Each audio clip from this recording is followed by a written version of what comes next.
स्वप्न साऱ्यांचे, स्वप्न घराचे पूर्ण करणार आर्श रेसिडेन्सी।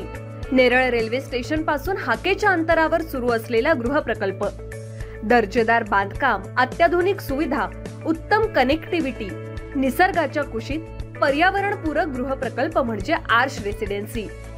आपले स्वप्न साकारण्यासाठी आजच घर बुक करा। आर्श रेसिडेन्सी नेरळ मध्ये।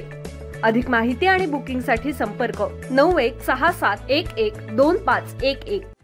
नेरळ ग्रामपंचायतीची सध्या दैना झाली असून नेरळ शहराच्या विकासाचा मार्ग खुंटला असल्याचं चित्र आहे। ग्रामपंचायतीच्या तिजोरीत खडखडाट असल्यानं मूलभूत सुविधांसाठी देखील नागरिकांना संघर्ष करावा लागतोय।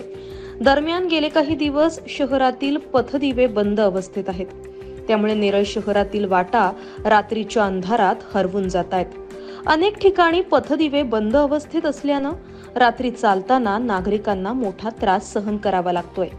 याबाबत नागरिकांनी तक्रारी करून देखील नेरळ ग्रामपंचायतीकडून कार्यवाही करण्यात आली नाही। तर गणेशोत्सव तोंडावर आल्यानं याबाबत चिंता व्यक्त केली जात होती।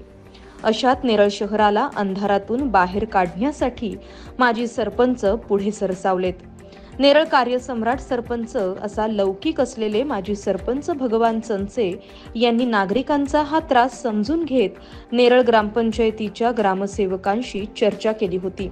त्यानुसार आज दिनांक 3 ऑगस्ट रोजी त्यांनी स्वखर्चातून 50 नवे कोरे पथदिवे खरेदी करून ग्रामपंचायत नेरळच्या स्वाधीन केलेत।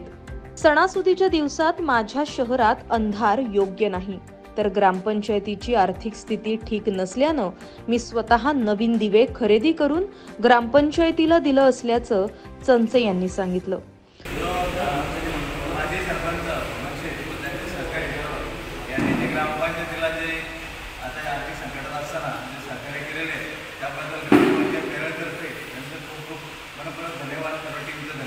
नमस्कार, मी माजी सरपंच भगवान चंचे।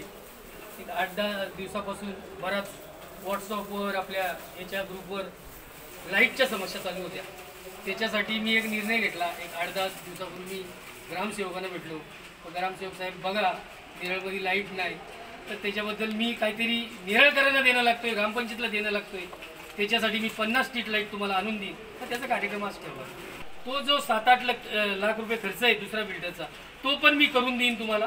फक्त एक 10-15 दिवस द्या। मी वरच्या नेत्याशी, आमचे सुधाकर भाऊ घरे असतील, त्यांच्याशी मी बोललेलो आहे आणि तो पण मार्गी लावून तुम्हाला लवकरात त्याचा विषय काढला म्हणून सांगतो तुम्हाला।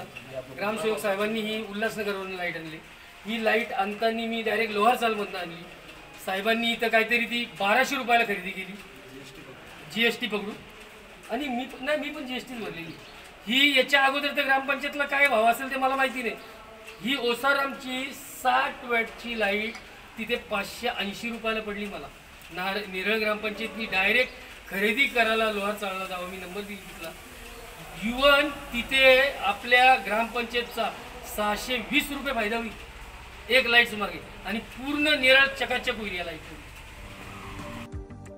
महाराष्ट्र न्यूज 24 साठी अजय गायकवाड, नेरळ।